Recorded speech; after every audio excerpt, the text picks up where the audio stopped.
Hey, this is Sean at northstreetpottery.com. I just wanted to take a couple minutes to show you one of my favorite online pottery websites. This is actually the website where I purchased my Paragon kiln and have also done a lot of different research about pottery. I'll take you through everything that there is to see. I've been familiar with the Big Ceramic Store for some time now. And I just want to point out that they have excellent customer support. Um, I've talked to them several times, uh, and they've always been more than willing to help. So let's see here. Without further ado, you're going to want to sign in to the website.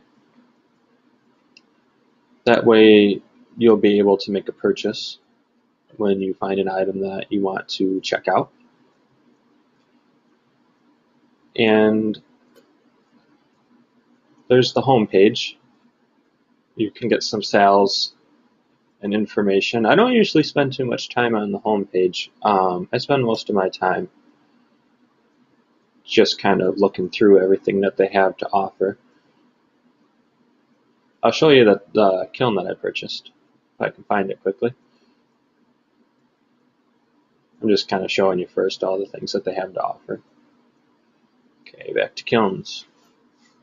I purchased an electric Paragon kiln.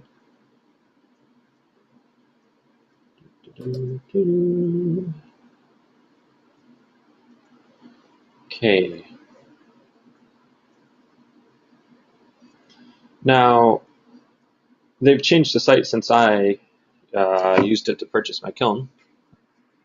It's a little bit easier to navigate now. You can figure out what you want based off from the size. So compact kilns, small kilns, medium kilns, large I believe is what mine's listed under, and then high capacity kilns.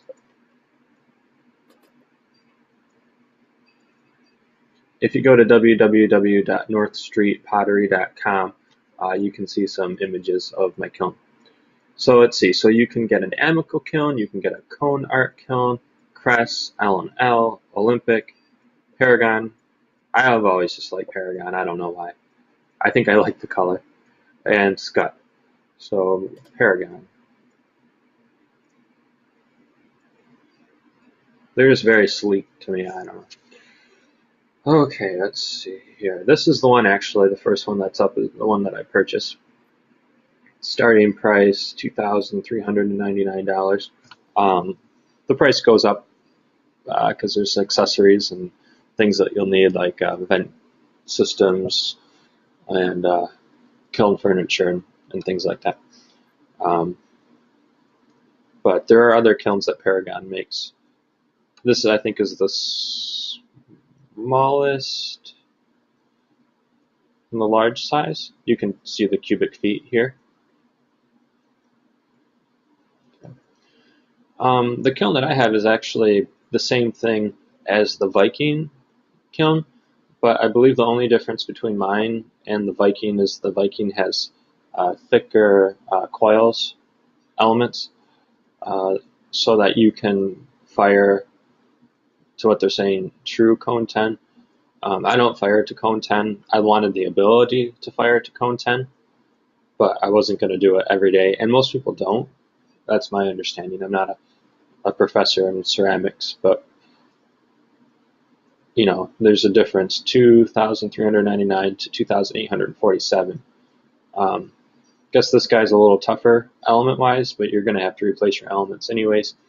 And like I said, I could be completely wrong. Look, the wattage is different between the two. The amps are different, so okay, there are some other differences. Check the details to see for sure. But I went with this. Whoopsies! I went with this kiln. Maybe you want to go with the Viking. I'm not so sure. Maybe you want to go with a smaller kiln. These are large size.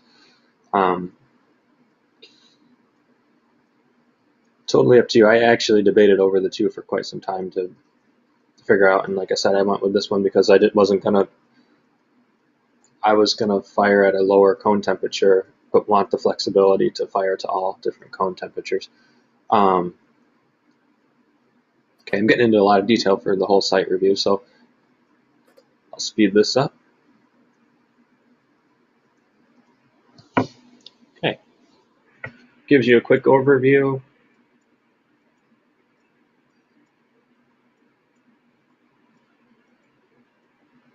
Another thing you can do is once you find an item that you like, I'd try to be a conscientious shopper, so I'll go to the website, look up more information. I did a lot of research before I purchased this, but I did purchase it through the Big Ceramic Store. And just a note, I'm just doing this because of putting information into my blog. I'm not affiliated or associated with the Big Ceramic Store in any way. I don't always purchase things from them because things like the kiln seem to be a reasonable price, but when we got into shipping things like clay, I purchased that locally from a guy that lives about 45 minutes from me. It's easier to get the clay and not have it shipped, because when you're shipping something heavy like clay, you're looking at a big price tag, unless you shipped in bulk. But still, I think even if I were to buy like thousands and thousands of pounds worth of clay, then I think I'd still be able to get it cheaper from the guy that I get it from. He sells it at around $12 for 25 pounds. So just look around. You might be able to find it. It depends on the clay. You might be able to find it for $9 a pound or so. But before, when I was getting it from a studio that I worked at, it was like around $20 for 25 pounds, or for a bag of clay. So that was about $50 for a box. And so there you go. Usually studios sell it for that price, but if you're an individual, you can find it cheaper. That's my clay story.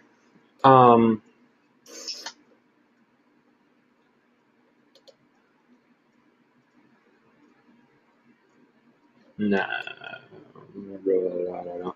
Okay, well, this has changed a little bit, but I was going to kind of show you how you're going to need other accessories like kiln furniture and vent systems for when you purchase a kiln.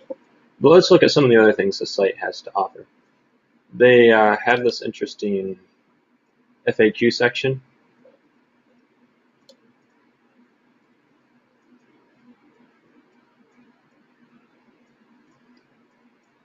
But you can also call them or email them. Make sure to call them during business hours.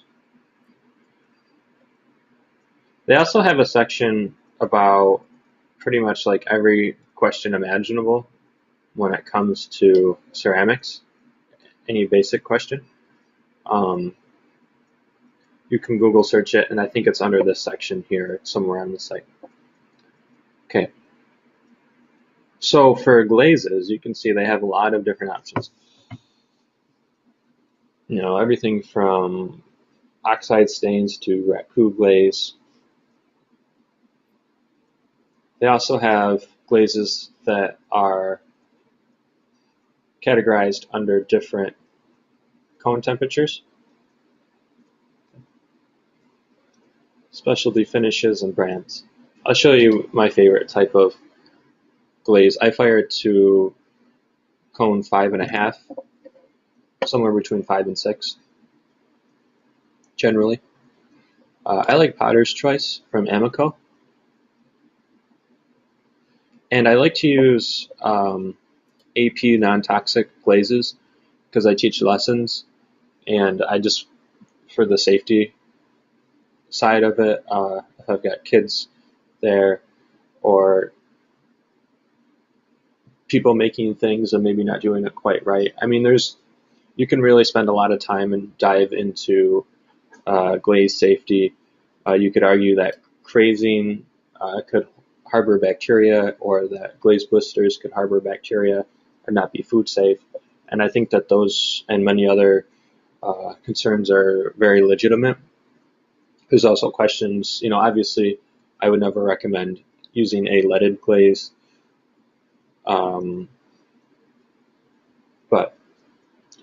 there are other things that people argue that might not be good in glazes. So you're going to want to do your research about it. And for reasons like that, I feel that AP non-toxic glazes are the best idea. I'm going to end this section because I'm about to